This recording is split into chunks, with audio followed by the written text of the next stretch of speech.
ఒక నాయకుడిని వెంబడిస్తున్నావు. ఆ నాయకుడిని వెంబడిస్తున్నప్పుడు అతనితో ఉన్నవారు ఆ నాయకుడిని వెంబడించకుండా చేస్తారు. అప్పుడు నువ్వు ఒక నిర్ణయం తీసుకోవాలి. నేను వెంబడిస్తున్నాను నాయకుడిని, ఎందుకంటే దేవుడు ఏర్పాటు చేశాడు గనక. బైబిల్ గ్రంథంలో ఒక స్త్రీ ఉంది, ఆమె పేరు కనానీయ స్త్రీ. ఆమె పాపకి ఏం పట్టింది? దయ్యం పట్టింది. యేసయ్య దగ్గరికి వెళ్తే ఏం కలుగుద్ది? స్వస్థత కలిగిద్ది అని తెలిసి ఎక్కడికి వెళ్ళింది? యేసయ్య దగ్గరికి వెళ్ళింది.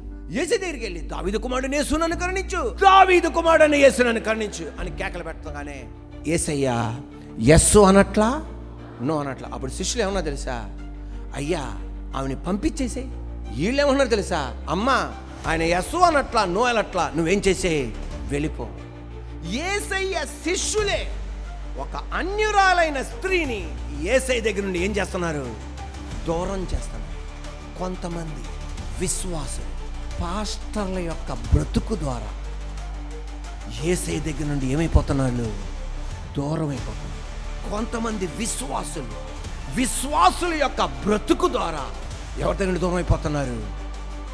కొంతమంది విశ్వాసులు, భక్తిపరులు, ప్రార్థనాపరులు, మేము దేవుని కోసం నిలబడే వాళ్ళం అన్న బ్రతుకుల ద్వారా కొంతమంది యేసయ్య దగ్గర నుండి దూరం అవుతున్నారు.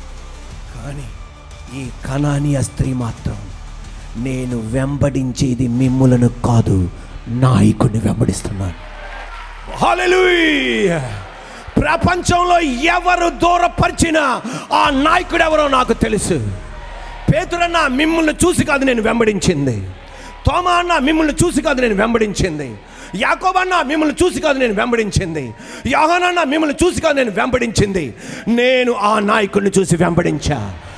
మార్గ మధ్యలో ఎవరు అడ్డొచ్చినా నేను ఆయన వెంబడించి తీరుతాను, అంతే.